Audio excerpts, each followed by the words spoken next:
தேசிய போக்குவரத்து ஆணைக்குழுவின் உத்தியோகபூர்வ இணையதளம் ஜனாதிபதியினால் அங்குரார்ப்பணம் செய்து வைக்கப்பட்டது. தனியார் போக்குவரத்துக்காக முன்னெடுக்கப்படுகின்ற திட்டங்களை வரவேற்கும் வகையில் வரையறுக்கப்பட்ட மாகாணங்களுக்கு இடையிலான பயணிகள் போக்குவரத்து நிறுவனத்தினால் ஜனாதிபதிக்கு நினைவு சின்னம் ஒன்றும் இதன்போது வழங்கப்பட்டது.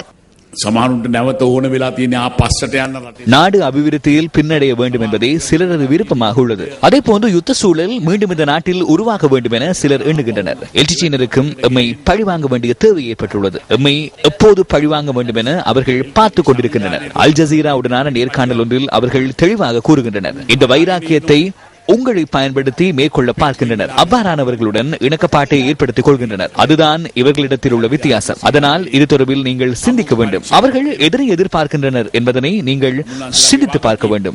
இது உங்களது பொறுப்பு.